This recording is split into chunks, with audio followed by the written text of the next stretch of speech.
মানুষগুলোকে উঠাইবেন মোট 10টা অথবা 12টা কাতারে।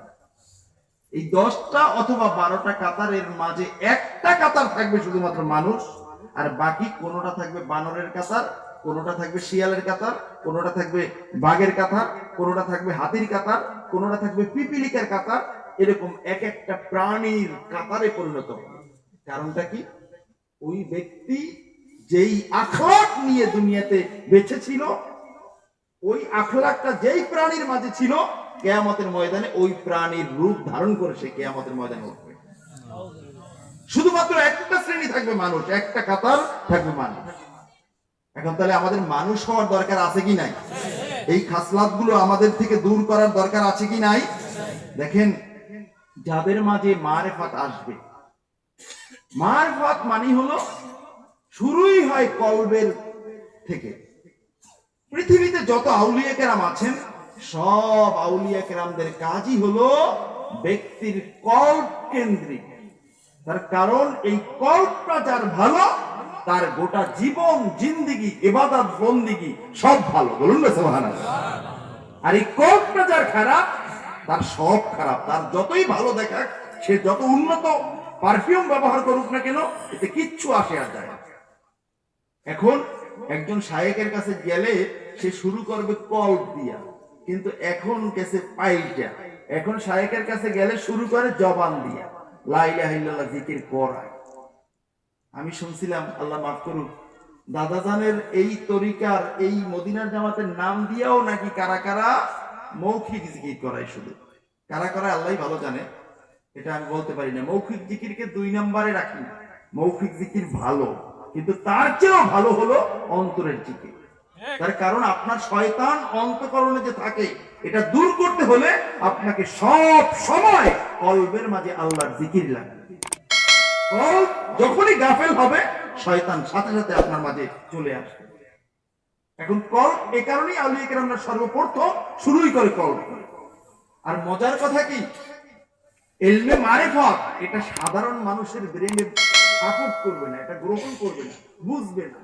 আউলিয়া কেরামদের সবকের শুরু কল আর শেষটাও হলো কল। বলুন না সুবহানাল্লাহ। এটা কেমনে? স্বরবর্ণ অ আ পড়ি না, ক খ পড়ি না আমরা, ব্যঞ্জন বর্ণ। তা এগুলো যদি বলি যে মাস্টার্সেও আবার এগুলো পড়ানো হয়, এটা কেমনে? এটা বুঝে আসে। তাহলে কলবের মাঝে শুরু, আবার কলবের মাঝেই শেষ। এই কলবের এত বেশি দাম, কলব দিয়ে রাব্বুল আলামিনকে খুশি করা যায়। বলুন না সুবহানাল্লাহ। এই কারণে 5টা লতিফা, কলব, রূহ, সের, খফি, আখফা, এই 5 লতিফায় যখন সবক হবে, আল্লাহর জিকির জারি হবে, তখন ওই ব্যক্তির মাঝে 5টা ভালো ফায়েজ তাওয়াজ্জু অবস্থান করবে। বলুন না সুবহানাল্লাহ। কলব যখন জারি হয়ে যাবে, কলবের মাঝে তখন তাওবার ফায়েজ আসবে। বলুন না সুবহানাল্লাহ। তাওবার ফায়েজের মানে হলো ওই ব্যক্তির অন্তঃকরণে গুনাহের জন্য ভয় সৃষ্টি হবে, গুনাহ করবে না। আর আমাদের সমাজে বড় পীর করে সুদের ব্যবসা, বড় সালেক, সে মিথ্যা কথা বলে, মিথ্যা সাক্ষী দেয়, আছে না? তো তুমি কিসের সালেক? তোমার কিসের বড় খবর? তোমার কে তোমাকে জিয়ারত দিল? বেটা তরিকার নাম বিক্রি করে বেটা সমাজের মাঝে লোকগিরি করো বেটা। তরিকা কি বুঝতে হলে আমার দাদার কদম মুবারকে মদিনার জামাতে গ্রহণ করো, ঠিক কিনা বলে? আর মদিনার জামাতের ভিতরে যদি কেউ সবকের নাম দিয়ে বলদাবি করে, আমার দাদার সাথে তার কোনো সম্পর্ক নাই, ঠিক কিনা বলে? এজন্য বন্ধুরা আমার স্পষ্ট কথা, মারেফাতের মাঝে কোনো ইখতিলাফ থাকতে পারে না। মারেফাতের মাঝে আমি বড় আপনি ছোট, আপনি কিচ্ছু জানেন না আমি সব জানি, এটা বলা যাবে না। কারণ মারেফাতের সাথে সম্পর্ক হলো মদিনাওয়ালার সাথে, আর মদিনাওয়ালার সাথে যার সম্পর্ক, তার অবস্থা হয়ে যাবে আমার দাদাদের মতো।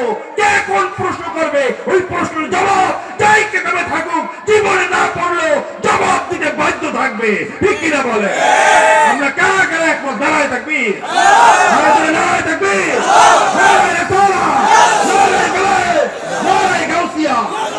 হাত নামান। কথাটা কি কষ্ট লাগছে? অনেক জায়গায় যাই, কষ্ট লাগে, কষ্ট মেয়া। আল্লাহর কসম করে বলছি, আপনারা যারা বসে আছেন আপনাদের চেয়ে মোটেও আমি উত্তম নয়, আপনাদের যে কোটি কোটি গুণ বেশি খারাপ, নিকৃষ্ট আমি। কারণ আমার ভিতরে এমন কিছু থাকতে পারে যেটা জানলে আপনারা তুতু পর্যন্ত নিক্ষেপ করতে আপনারা ঘৃণা করবেন। আমি সেই মানুষ। কিন্তু এখানে আসছি কেন? দাদা দাদার আওলাদ বসা, আমাকে বারবার ডেকে এখানে আনা হয়েছে। এই মাহফিল চলে মাসোয়ারার মাধ্যমে।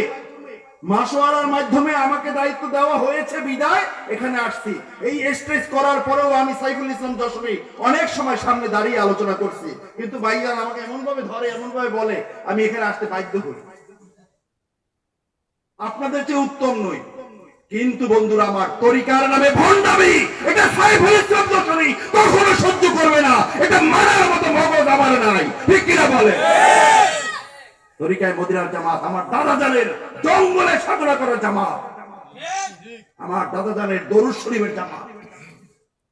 বেটা, আল্লাহর এই জমিনে আল্লাহর ওলিরা এখনো আছে, আল্লাহর ওলিরা এখনো আছে। ওই যে বেটা, কুকুরের লেজের পশম উত্তম নাকি আপনার দাড়ি উত্তম? আবু ইয়াজিদ আল বুস্তামি রাহিমাহুল্লাহ তাআলার মতো একজন আলেম এই সমাজে খুঁজে পাবেন না। এখন অকপটে গুনাহ করে যাচ্ছে, উনি নাকি মুকাররবিন, উনি নাকি হায়রে আনফুসি, উনি নাকি জিয়ারতে সবক, চোখ বন্ধ করলেই কথা বলে, লম্পট কোথাকার।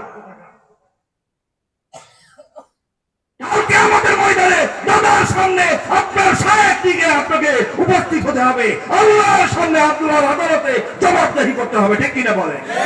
আপনাকে কে বলছে? আল্লাহ রাসূল আমাকে বলছে এই কথা বলতে। আপনি জানেন আল্লাহ রাসূলের সাথে কোনো মিথ্যাচার করলে আল্লাহ রাসূল বলেছেন তার জায়গা জাহান্নাম করে নিল। আপনি জানেন না এই খবর? আপনাকে কে বলছে মারিফাত নিতে? এই কারণে ইমাম মালিক রাহিমাহুল্লাহ তাআলা বলছে, শরীয়ত ছাড়া মারিফাত যেটা অর্জন করতে আসলো এটা হলো একটা ফাসিক। মিরকাত খোলেন, মিরকাতে পাবেন। আমাদের সমাজে এগুলো আছে। বড় বড় সবক, সারাদিন গুনাহ করবে, সারাদিন গুনাহ করবে, প্রকাশ্য গুনাহ। উনি নাকি গোপনে কি কি করে। আরে বেটা, তোমার সবক দিয়ে যদি সমাজের মানুষ বিভ্রান্ত হয়, তোমার মাঝে কিচ্ছু নাই, যেটা আছে সেটা শয়তানি। ইলমে মারিফাত অর্জন করবেন, নিজের ইচ্ছা মতো হবে না, রুলস দেওয়া আছে। আমার কাছে কিতাব আছে আর রিসালাতুল কুশাইরিয়া, প্রথম দিকের লেখা কিতাব, 300 হিজরি লেখা কিতাব, আল্লামা আবুল কাসেম আল কুশাইরি রাহিমাহুল্লাহ লেখা।